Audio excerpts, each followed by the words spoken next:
My name is John Williams, a 30-year-old businessman. There's nothing special to note about me. I'm just working as an office clerk at a large wholesaler for alcohol. We don't have a store, but we do deliver beer and wine on credit to a wide variety of eateries such as bars and izakayas. Each delivery person is in charge of a truck, and when morning comes, they load barrels of beer and deliver them to the stores they are in charge of. As for me, I'm working in an office with only women, handling things like processing credit slips and various chores. I think I've been placed here because they need at least one male hand in the office. Still, it's true that I often have bad experiences because I'm looked down on by people like the driver, the procurement personnel, and the warehouse manager. On top of that, the general affairs department is a women's garden, and I feel uncomfortable. I often feel stressed because it feels like I'm caught on the horns of a dilemma. But the reason I'm still at this company is because not everything is bad. I have many colleagues I get along with, and I often get treated well by our regular customers. There are times for ups and downs. It would be the same no matter where I work. The change in my life happened this spring. The cause was a new department manager who joined the company in the middle of the term. He was a tough guy with a background in finance, having served as a branch manager of a regional bank. He had a tendency to try to settle everything with numbers. The department manager was rough from the start. Perhaps he felt pressured to produce results because he was hired in the middle of the term. His demands on us were too high. Suddenly, the previously laid-back atmosphere in the office started to get tense. According to the section chief, who secretly told me, it seems that the director is suggesting personnel cuts to the president. Indeed, there have been fewer drinking parties recently, and opportunities for outside drinking have been lost. It's a big blow to our company, which delivers alcohol to restaurants. I knew that sales were sluggish. When I heard about this from the team leader, I had a bad feeling. This was because, as far as the director was concerned, my performance seemed to be at rock bottom, and I was well aware that he had me in his sights. Perhaps being the only man among the clerks might give the impression of being incompetent. I had the impression that I was doing a decent job, but the director didn't seem to recognize my efforts at all. A month after the director took office, the discussions about reduction began. It started with soliciting voluntary retirees. Apparently, no one expressed a desire to leave. The director then prepared a list for the reduction. My name was at the top. He subtly applied pressure, saying, "It's not mandatory, but if you care about the company." Besides me, several delivery persons and assistants were chosen. It seemed like an arbitrary selection on the director's part. The warehouse keeper's name was on the list, and he was outraged, and rightly so. If the warehouse keeper quit, the company would be thrown into chaos because no one else could find a single bottle of wine in the huge warehouse. The president didn't seem to like the list either, but he had difficulty expressing his opinion to the director, who was an elite from the banking world.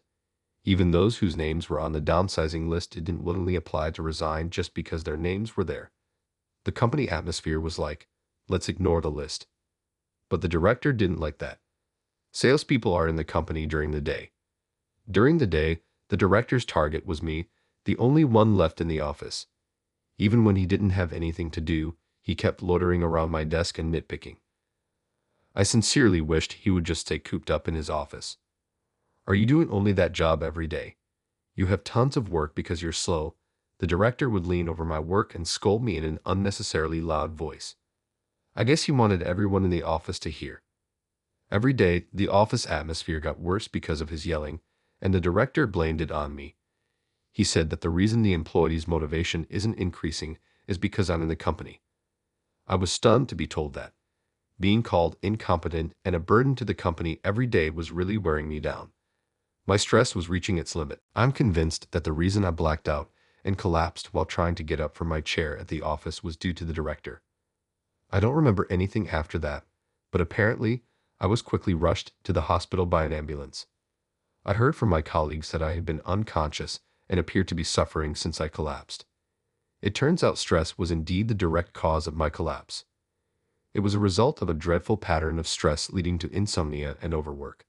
When they performed the tests upon my emergency arrival at the hospital, the attending physician told me that there seemed to be other worrisome symptoms, which surprised me a bit.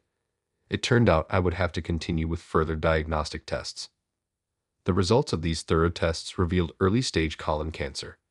Receiving the cancer diagnosis was quite a shock, but I was a little reassured when the doctor told me that since it was in the early stages, there was a high likelihood of complete recovery with surgery. A hospital stay for tests turned out to be a much longer hospitalization than I anticipated, which was bothering me. Just as I thought my hospital stay might drag on a bit longer and contacted my office, the document that the secretary, now named as Nancy, brought me was early retirement papers.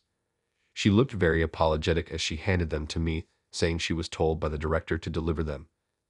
"Thank you for taking on such a nasty task," I said when I spoke to Nancy, who had brought the documents. She told me, "You should just ignore such papers." Of course, I don't want to take early retirement. I shoved the envelope into the drawer of the bedside table in my hospital room. "John, we'll take your temperature and blood pressure now." The nurse named Kathy came in, replacing Nancy in the room. The first time I saw her, I was so struck by her beauty that I didn't even realize when the injection was over. "Ah, yes, please go ahead." I get overly nervous when Kathy comes in. Her being extremely beautiful is one reason why I get so nervous. On top of that, she never smiles. She's called Iron Mask by the inpatients. It seems her fellow nurses also call her that. Kathy's expressionless demeanor and good looks make her appear doubly intimidating. It's not that she's cold or anything like that to the patients. She's a strict yet kind nurse. The young attending physician told me that he's most afraid of being scolded by her. She doesn't raise her voice, but seemed to be able to express her anger in a quiet manner. "Your pulse is a bit fast. Are you not feeling well?" Kathy, who was taking my pulse, queried. So it seems my pulse quickens just by having her near me, I thought, feeling nervous. "I'm okay, there's nothing wrong with me," I hastily replied. Kathy stared at me fixedly and then let out a small sigh. I started to panic, wondering if I had disappointed her, but her sigh was not one of disappointment. "Don't just dismiss things lightly as okay. You're here to fight a disease, remember. If you're feeling bad, or if there's even a slight difference from your norm, make sure to tell us," Kathy said with a serious expression. She then deeply bowed in my direction, apologizing for her inadequacy. "Wait, why? You don't need to apologize for anything, Kathy. I understand there's a certain atmosphere around me that makes it hard for you to open up. I'm really sorry about that," I said gently, looking at her face to see if she's hurt. Her usual expressionless face remained unchanged. I'll be a good patient." My words slipped out awkwardly as I didn't know what else to say. Iron-faced Kathy's eyes widened in surprise, then she quickly returned to her usual expression and simply responded, "I appreciate that." I suddenly felt embarrassed and couldn't say a single word until Kathy left the room. Hospital life is surprisingly busy with continuous tests before surgery.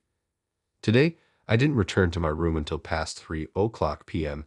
after the tests. Dragging my test-weary body into my room, I found that there was already someone there. It's my boss. Just seeing him doubled my exhaustion from the tests. He noticed me returning to the room and without any words of consolation, just said, "Hey." I didn't feel like responding, but he's still my boss. Even if he's not the most pleasant, as an employee, I don't have much room to argue. Quietly, I just sat down on the edge of the bed. "I'm sorry for the inconvenience, Director. That's the unwritten rule for employees, I suppose." My apology was met with a condescending nod from the director. "I've heard you're in for a long stay. Have you received the early retirement forms? Why haven't you submitted them yet?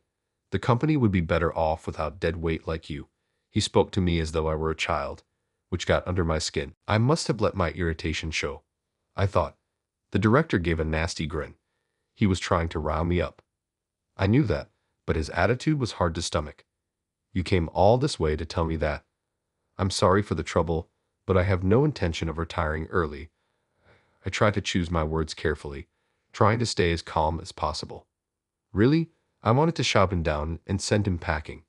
The director smirked as if he could read my thoughts, and he didn't stop. If I caused a scene here, he might use that as an excuse to fire me. The tension hung in the air between the director and me like a standoff. The one who shattered that tension was Nurse Kathy.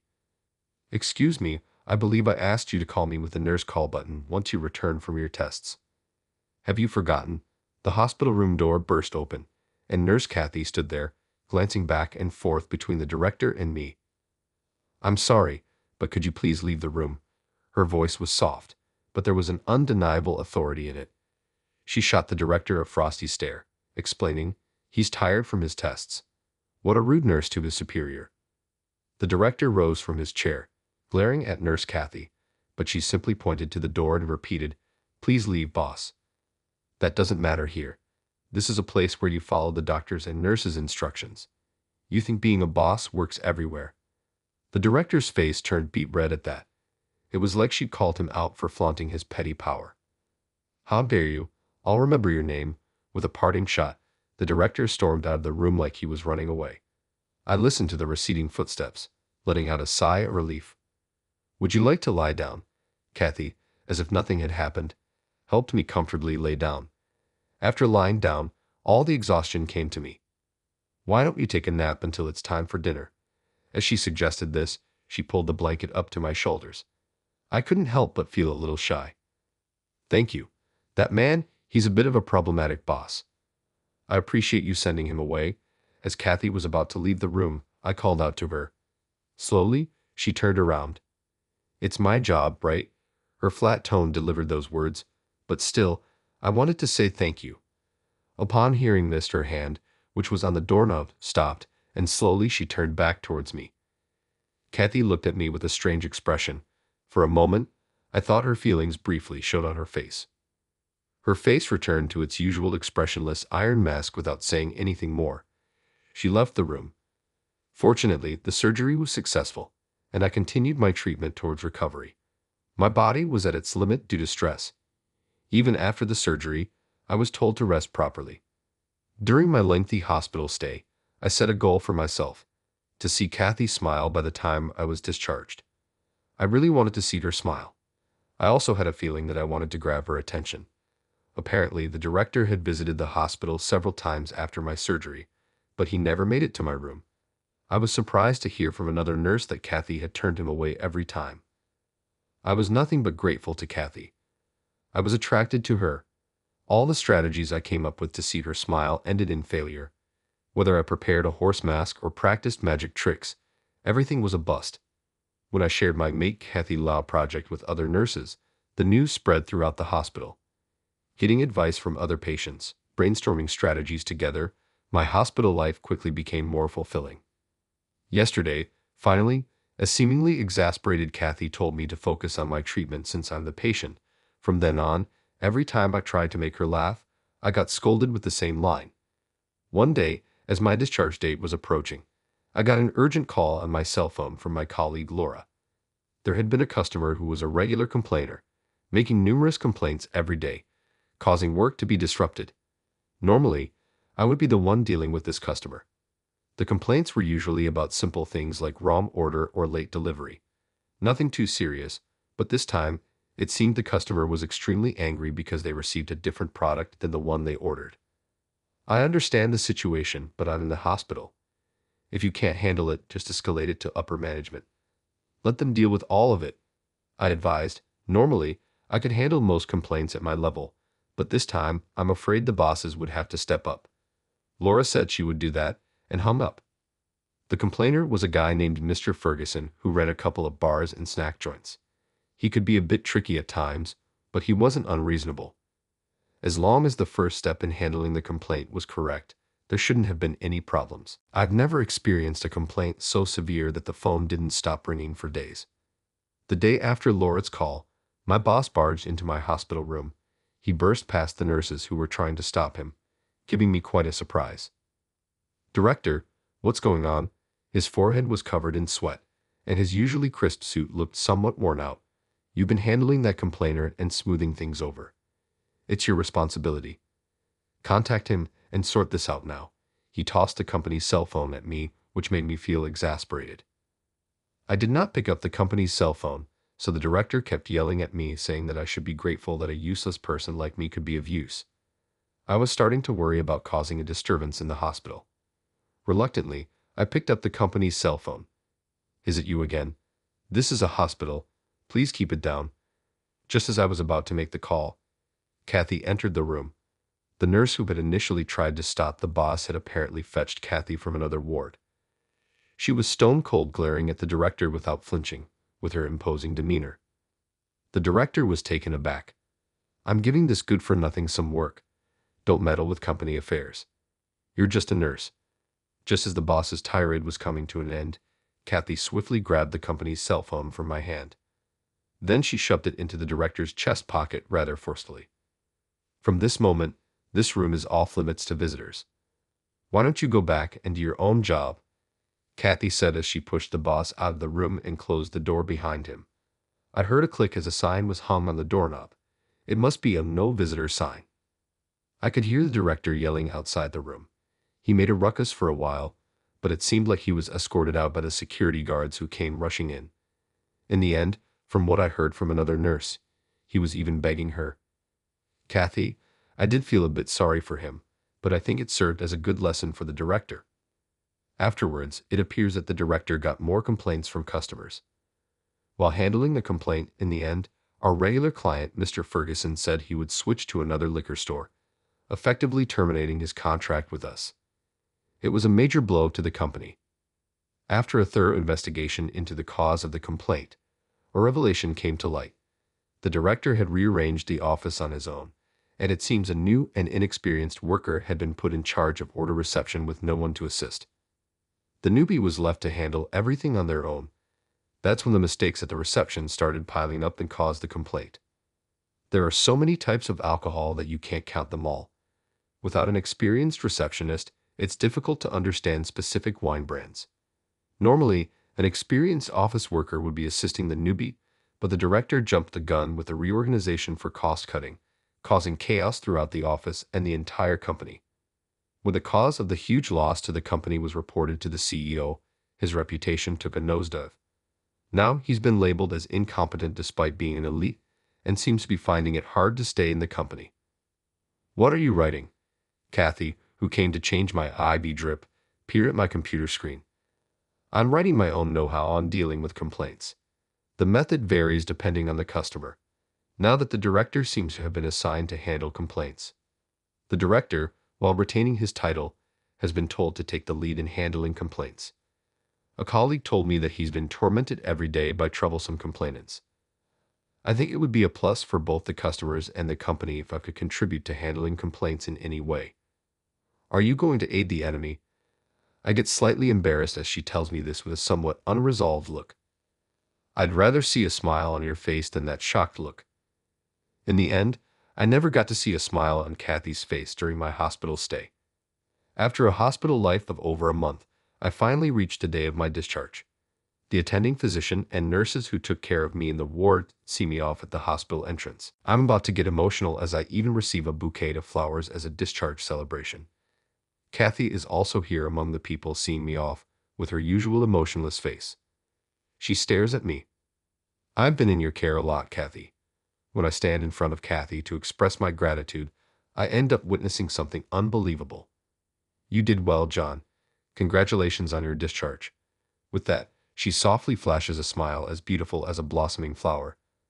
I'm about to drop the bouquet from my hands from the surprise. I thought to myself, what a terrible woman she was at the end. After all the effort, she wouldn't smile at me. But at the moment we never see each other again, she shows me a smile. Memories of my hospitalization with her cross my mind one after another. Once I start to recall the fun moments, I can't hold back anymore. I burst into tears in reaction to her smile. Seeing this, the people sending me off start to roar with laughter.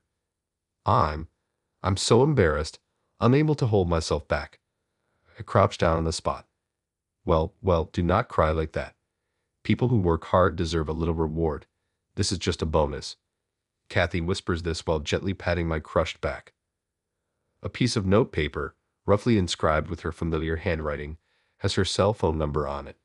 She gently places it in my hand. Below it are the words, "Contact me if you feel like it. I'll be waiting." By the time I stop crying in surprise and look up, she's already returned to the send-off line, waving with her usual emotionless face.